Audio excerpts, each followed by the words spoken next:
कौन सा चैप्टर पढ़ रहा है? अच्छा 2 क्लास हुआ, पहला क्लास में दूसरा क्लास में, आज तीसरा क्लास है लावा, ख़त्म हो जाएगा चैप्टर। थोड़ा सा नोमेरिकल है, कल के लिए रह जाएगा।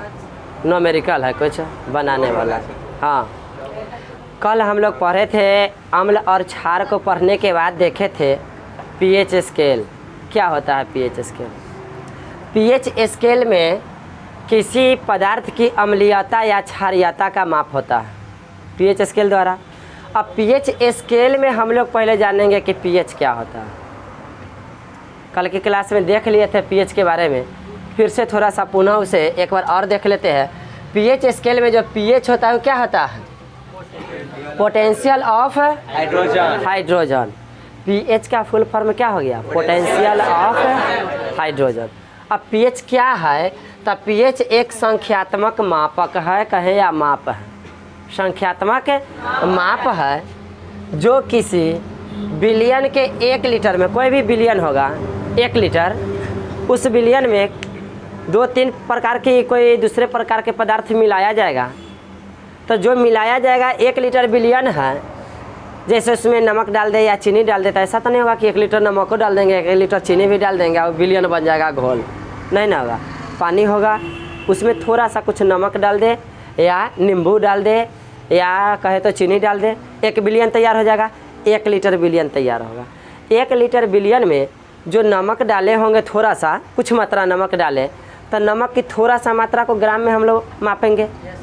25 ग्राम, 50 ग्राम, 10 ग्राम नमक उसमें डालें, तो कहा गया कि 1 लीटर बिलियन में उपस्थित ग्राम हाइड्रोजन आयन के सांद्रण के व्युत्क्रम का लघु गुणक होता है। पीएच क्या होता है? किसी बिलियन के 1 लीटर में, किसी बिलियन के 1 लीटर में ग्राम हाइड्रोजन आयन के सांद्रण के व्युत्क्रम का लघु गुणक होता है। अर्थात पीएच जो होता है लघु गुणक में क्या आता है? log 1/h का धनायन, h का धनायन। यहाँ पर क्या बताया है? आयन के सांद्रण के व्युत्क्रम का लघु गुणक होता है। कल इस पर बहुत सारा न्यूमेरिकल क्वेश्चन बनेगा, pH बराबर log 1/h प्लस पर। बुआ इसको याद रखना है, कल इसी पर बहुत सारा न्यूमेरिकल बनेगा, इसलिए तो हम देखें कि न्यूमेरिकल को अच्छा से समझ में आएगा। उससे पहले थोड़ा पीएच स्केल को देख लिया जाए, पीएच क्या। क्लियर हो गया? पीएच के बाद हम लोग देख रहे हैं पीएच स्केल में, पीएच देख लिया पीएच स्केल के बारे में कि पीएच स्केल किसी विलयन की अम्लीयता व क्षारीयता को मापता है। किसको मापता है? विलयन की अम्लीयता, और कि किस विलयन में कितना अम्ल डाला गया है या कितना क्षार डाला गया है, उसमें अम्लीयता क्या होगा और क्षारीयता क्या होगा, वह माप किया जाता है पीएच स्केल से। पीएच स्केल की खोज SPL सोरेनसन ने किया था। कब किया था? 1909 ईस्वी में किया था। अब हम लोग थोड़ा सा बढ़िया से देख लेते हैं पीएच स्केल के बारे में। बुआ ध्यान देगा, आपको नोट करने के लिए खूब बढ़िया से हम पहले लिख दिए हैं, लेकिन समझ लीजिए यहाँ पर 0 से लेकर के पीएच स्केल में जो माप होता है 0 से कहाँ तक? 14 तक। 0 से 14 में बीच में 7 जो होता है यहाँ पर न्यूट्रल होता है, यहाँ पर कोई चीज़ प्राप्त नहीं होता है, न अम्लीयता का गुण बताता है और न क्षारीयता का गुण। तो इस 7 को कहा गया क्या चीज़? उदासीन। और 7 से जैसे आगे की ओर बढ़ा गया वैसे वैसे क्षारीय होते गया, पदार्थ क्षारीय होते गया। और क्षारीय होते गया तो स्टार्टिंग में 7 के बाद जो 8 है यह कम क्षारीय है, 9 है वो थोड़ा ज़्यादा क्षारीय होगा, 10 उससे भी ज़्यादा होगा, और ऐसे करते करते क्षारीयता बढ़ते बढ़ते बढ़ते बढ़ते सबसे अधिक क्षारीय कहाँ होगा? जब पीएच स्केल में मापक जो आएगा 14 बताएगा तो कहा जाएगा कि बहुत अधिक क्षारीय है, सर्वाधिक क्षारीय में सर्वाधिक होगा। बउआ 7 से जैसे जैसे पीछे आएंगे वैसे वैसे क्या होगा? अम्लीयता का गुण आएगा, और अम्लीयता का गुण भी क्या होगा? यहाँ से अम्लीयता बढ़ते जाएगा, जैसे उधर गए तो बढ़ते गया, इधर भी आ रहे हैं तो अम्लीयता बढ़ते जाएगा। जैसे 6 किसी बिलियन का पीएच मान 6 होगा तो वह अम्लीय होगा, लेकिन बहुत ही कम अम्लीय होगा। और जिसका 5 होगा वो 6 वाला से अपेक्षा 5 वाला का अम्लीयता ज़्यादा होगा। तब बताइए तो किसी विलयन का पीएच मान 3 है और किसी विलयन का पीएच मान 5 है, तो ये दोनों में ज़्यादा अम्लीय हम लोग किसे कहेंगे? 3 को ज़्यादा अम्लीय कहेंगे।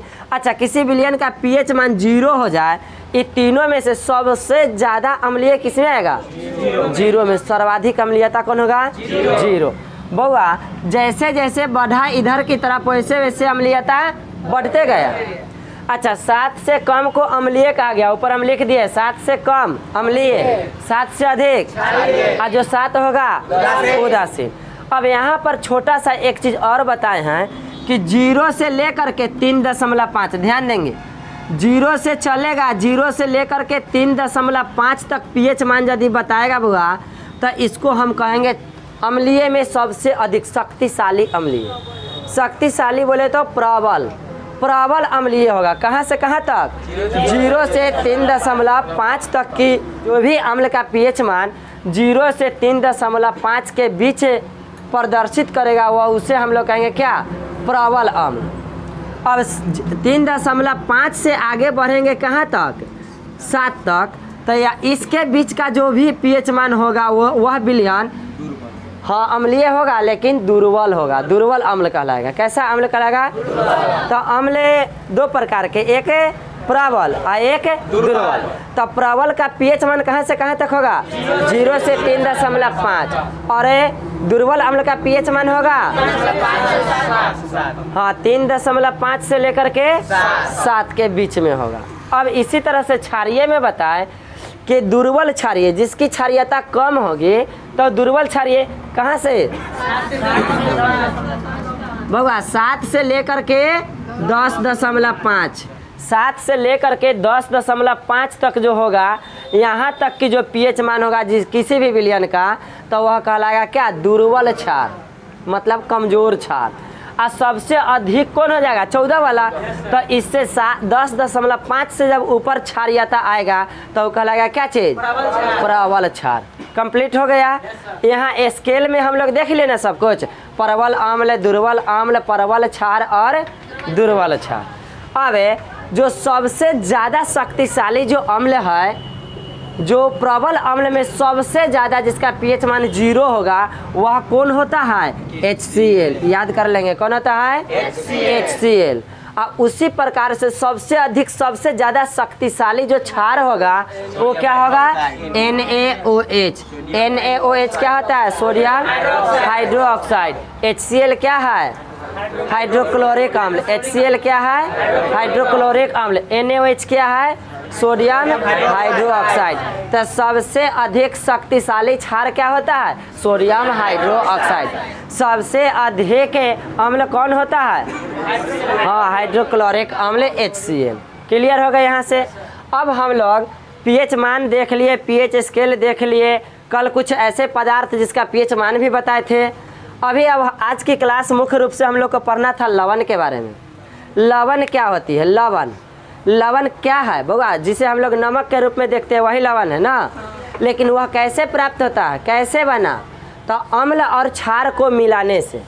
किसे मिलाने से? अम्ल और क्षार को यदि अभिक्रिया करा दिया जाए तो प्राप्त होगा क्या चीज? लवण। अब देखिए यहाँ पर लवण के बारे में है, जब अम्ल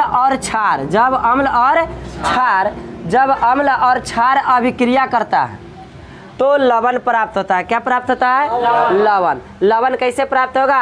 अम्ल और क्षार की अभिक्रिया से। लेकिन केवल लवण नहीं प्राप्त होता, लवण प्लस उसके साथ में जल, लवण और जल दोनों प्राप्त होता है। तो बोलिए बुआ, अम्ल और क्षार की अभिक्रिया से क्या प्राप्त होता है?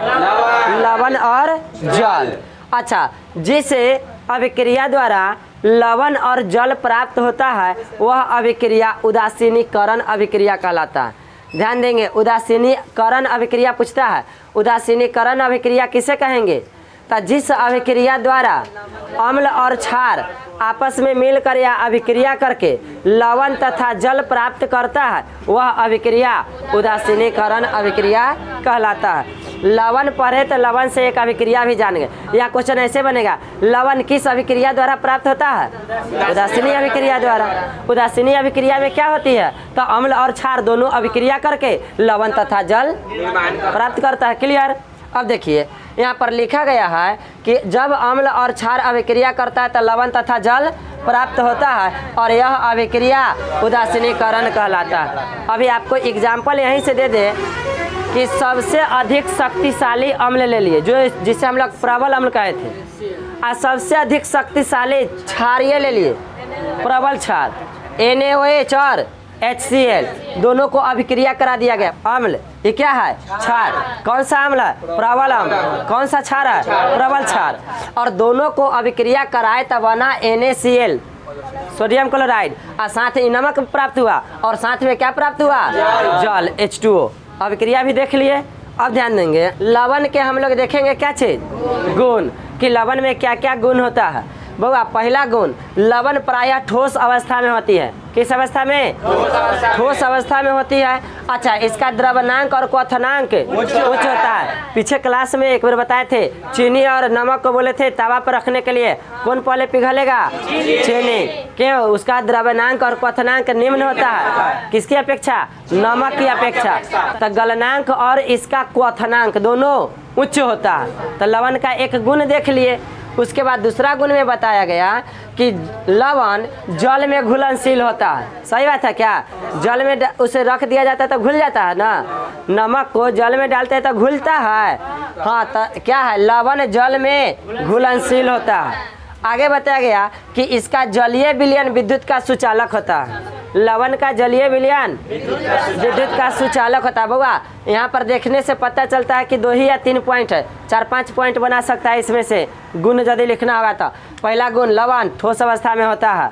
दूसरा, लवण का द्रवनांक और क्वथनांक उच्च होता है। तीसरा, लवण जल में घुलनशील होता है। चौथा, हाँ, लवण का जलीय विलयन विद्युत का सुचालक होता है। लवण एक प्रकार का आयनिक यौगिक है। एग्जाम्पल में दे दिया क्या? अमोनियम क्लोराइड NH4Cl, NH4Cl, जिसमें NH4 क्या है? धन आयन है और Cl ऋण आयन है। इसलिए ने बताया गया कि आयनिक यौगिक है। नमक कैसा यौगिक है? आयनिक यौगिक है। लवण देख लिए, कैसे प्राप्त हुआ वह देख लिए, और इसमें क्या क्या गुण होता है वह देख लिए। अब देखते हैं लवण के प्रकार। जिस तरह से अम्ल के प्रकार पढ़े, क्षार के प्रकार पढ़े, उसी तरह से लवण के प्रकार। और सेम वही बात है, लवण का प्रकार वही है। थोड़ा सा यहीं से ध्यान देंगे बउआ। सबसे पहले क्या बताया गया? सामान्य लवण। लवण के प्रकार में है सामान्य लवण, अम्लीय लवण, क्षारीय लवण और द्वैक लवण। तो सामान्य लवण में क्या बताया गया? जब प्रबल अम्ल तथा प्रबल क्षार, जिस तरह से यहाँ बताए हैं, ये प्रबल अम्ल है शक्तिशाली, ये प्रबल क्षार है शक्तिशाली क्षार है। जब प्रबल अम्ल और प्रबल क्षार मिल करके अभिक्रिया करके जो लवण प्राप्त करता है, जो लवण का निर्माण होता है, वह सामान्य लवण कहलाता है। सामान्य लवण किसे कहेंगे? जब प्रबल अम्ल और प्रबल क्षार मिल करके जिस लवण का निर्माण करेगा वह लवण सामान्य लवण कहलाएगा। एग्जाम्पल वही होगा, HCl प्लस NaOH। क्या प्राप्त हुआ है? NaCl plus H2O। यहाँ पर देख लिए, प्रबल अम्ल तथा प्रबल क्षार मिलने से सामान्य लवण प्राप्त होता है। अच्छा, इसमें हाइड्रोजन परमाणु का पूर्णतः स्थानांतरण होता है। मतलब कि स्थानांतरण मतलब क्या? विस्थापन। बउआ एक जगह से विस्थापित करके दूसरे जगह उसे रख दिया जाता है हाइड्रोजन को। तो यहाँ पर देखिए अभिक्रिया कराए HCl, मतलब क्लोरीन के साथ में कौन था? यहाँ पर प्लस हुआ क्या? सोडियम ना, सोडियम हाइड्रोक्साइड। अब अभिक्रिया किया तो हाइड्रोजन को यहाँ से स्थानांतरित कर दिया। देखिए Cl के साथ में कौन लग गया? सोडियम, Na लग गया। हाइड्रोजन को यहाँ से स्थानांतरित करके अलग कर दिया, H2O बना दिया। यहाँ से H और यहाँ से H, दोनों H को एक जगह साइड में कर दिया, O को साइड कर दिया, और क्लोरीन के साथ कौन जुट गया? सोडियम। तो यहाँ इस अभिक्रिया में सामान्य लवण में क्या होता है? हाइड्रोजन का स्थानांतरण होता है। और सामान्य लवण कैसे प्राप्त होता है? जब प्रबल अम्ल और प्रबल क्षार अभिक्रिया करता है तो सामान्य लवण प्राप्त होता है। क्लियर? अब दूसरा देखते हैं हम लोग क्या? अम्लीय लवण। अम्लीय लवण कैसे लवण को कहा जाएगा बउआ? अधिक शक्तिशाली अम्ल हो और कम शक्तिशाली क्षार मिलाया जाए। बोले तो अधिक मात्रा में एक घोल हम लोग बनाए, अधिक मात्रा में चीनी रखें, अब बहुत ही कम मात्रा में नमक रखें, तो स्वाद कैसा आएगा? नमक का, चीनी का आएगा ना, तो उस शरबत कहलाएगा, चीनी का शरबत कहलाएगा ना। वही बात है। अच्छा, यदि उसमें नमक की मात्रा अधिक कर दे और चीनी बहुत ही कम मात्रा में रखे, तो जो घोल होगा, जो शरबत होगा, नमक का शरबत होगा, उसमें किस प्रकार का स्वाद आएगा? नमक का। सेम वही बात है। अम्लीय लवण क्या? तो अधिक शक्तिशाली अम्ल के साथ कमजोर क्षार मिले। क्या बताए? शक्तिशाली अम्ल के साथ कमजोर क्षार मिलेगा और तब जो लवण बनेगा वह लवण में ज़्यादा गुण होगा किसका? अम्ल का, तो उसे कहा जाएगा अम्लीय लवण। क्या कहा जाएगा? अम्लीय लवण। बोले तो प्रबल अम्ल और दुर्बल क्षार के मिलने से जो लवण प्राप्त होगा उसे हम लोग अम्लीय लवण कहेंगे। क्लियर? अब सेम इसका अपोजिट क्षारीय लवण होगा। मतलब प्रबल क्षार, शक्तिशाली क्षार में दुर्बल अम्ल को मिलाया जाए तो जो प्राप्त होगा उसे क्या कहेंगे? क्षारीय लवण कहेंगे। तो क्षारीय लवण क्या हो जाएगा बुआ? प्रबल क्षार और दुर्बल अम्ल के मिलने से जो लवण बनता है उसे क्षारीय लवण कहा जाएगा। कोई दिक्कत? तो देखो, प्रबल क्षार है ना NaOH, सबसे अधिक शक्तिशाली है ना। यहाँ pH स्केल में बताए ना NaOH सबसे अधिक शक्तिशाली है। प्रबल क्षार के साथ किसे मिलाया गया? H2CO2 दुर्बल अम्ल को मिलाया गया और इससे जो प्राप्त हुआ ई वाला लवण, और इस साथ में तो जल प्राप्त होगा ही, तो ये कहलाएगा किस प्रकार का लवण? क्षारीय लवण। अब एक और बच गया क्या? द्विक लवण। अब द्विक लवण के बारे में क्या कहा गया है? दो सरल लवणों के जलीय विलयन के वाष्पीकरण से जो लवण प्राप्त होगा उसे क्या कहा जाएगा? द्विक लवण। सरल लवण दो, यानी कि सामान्य लवण, साधारण दो प्रकार के लवण ले लिए और दोनों को मिला करके उसे क्या किया गया? गर्म किया गया, तब ना वाष्पीकरण होगा। वाष्पीकरण करने के बाद जो लवण प्राप्त हुआ उसी को कहेंगे क्या चीज? द्विक लवण। दो सरल लवण को वाष्पीकरण करने के बाद या वाष्पीकृत करने के बाद जो लवण प्राप्त होगा उसे द्विक लवण कहा जाएगा। तो हम लोग लवण से परिचित हो गए, pH स्केल से परिचित हो गए, चैप्टर हम लोग का हो गया खत्म। अम्ल, क्षार, लवण तीनों के बारे में पढ़ लिए। थोड़ा सा पॉइंट इसमें बचा है, क्या है? एक क्लास छोटा सा बनेगा न्यूमेरिकल का, कल का क्लास रहेगा। चैप्टर खत्म हो गया आज के लिए।